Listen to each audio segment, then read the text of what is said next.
Hi, Christine here from Santa Cruz Dahlias. I thought I'd show you what I'm doing in the garden this week.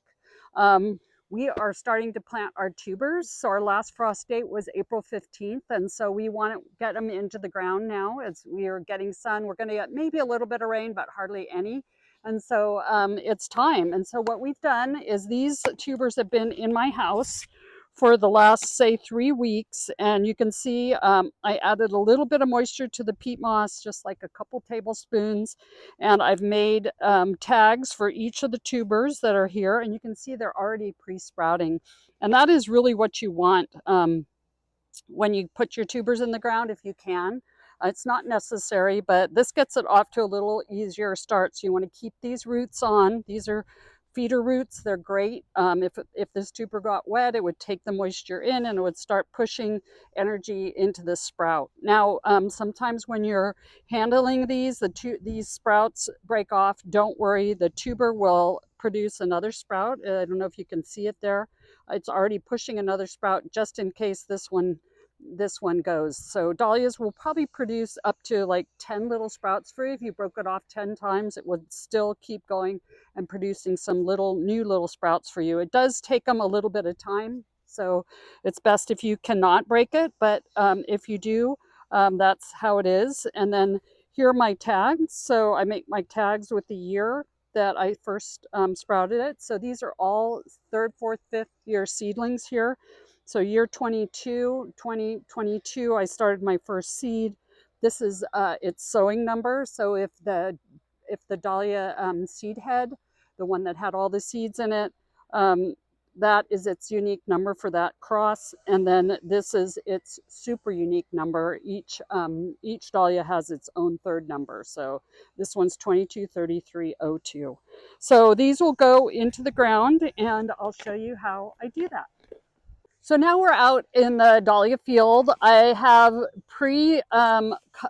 dug these holes for the tubers to go into. I've also laid my drip tape so I know exactly where to place my tubers. So this is all set, and some of this is already planted out, but I was going to show you how I do this. So I will bring out maybe 3 of my shoe boxes here. And again, they have the tags in them and the tubers here. So I also have a secondary tray here, which has extra tags if I need to make them. Our farm used to get all kinds, the people who owned it before us did all kinds of wild stuff here. So I always pick up glass or big chunks of rocks and things like that, or any kind of garbage as I go, just kind of cleaning up the farm as I go. So these are ready to go in. So I'm just going to gently go in here because these had a little bit of moisture and they probably have a root system started. So I just gently pick that up, and you can see it's got the roots here, and this is where the sprout's going to push even farther. So I just go in here. I'm planting these about 4 to 6 inches deep. That doesn't really matter that much, but I do like to get them kind of deep. And I put them down, laying them down like they're sleeping, and then this is where the sprout's going to start. And so that once it's in, I just lay the dirt around it, the soil around it, and then I make sure I put a tag in like this right here. So you can see it there.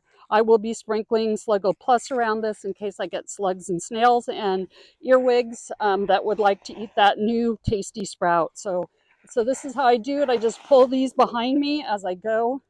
So here's the next one. There's the sprout, root systems.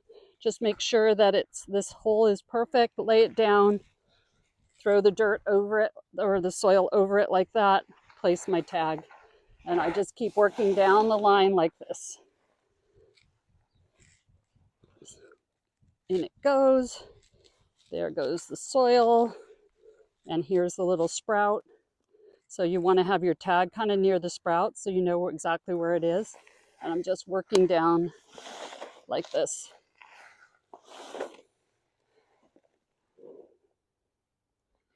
Here's one with a really big root system. I love that.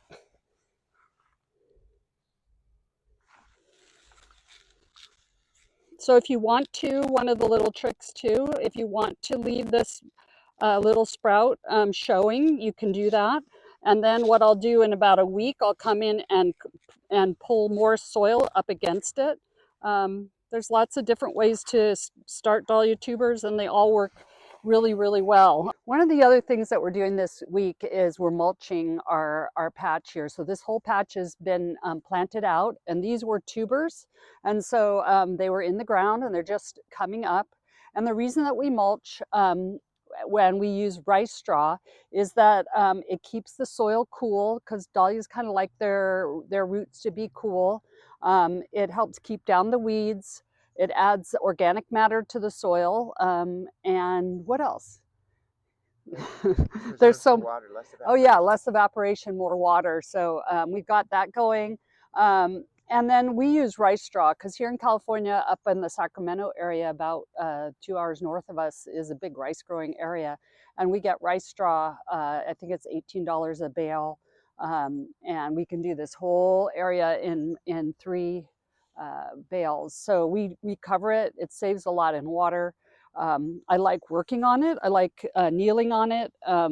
And it keeps everything a lot cooler. So it's a really good idea to do that. You may not be able to get rice straw in your area, so you would want to check and see what you have in your area. And you want straw, not hay. Hay has seed in it and straw typically doesn't. So just check the straw before you buy it. Make sure you don't see any seed in there.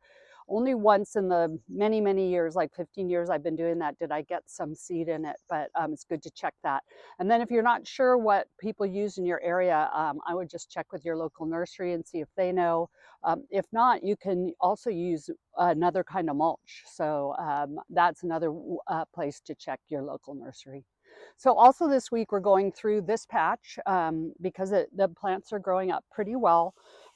These what we're going to do is pinch them out. So I like pinching out at a small stage like this, when they have like 3 to 5 sets of leaves. And the reason I do that is because I don't want to have, when I pinch the center off, I don't want to have a hole where bugs can get into, or if it rains, rain could get into and rot down there. So I pinch out really early.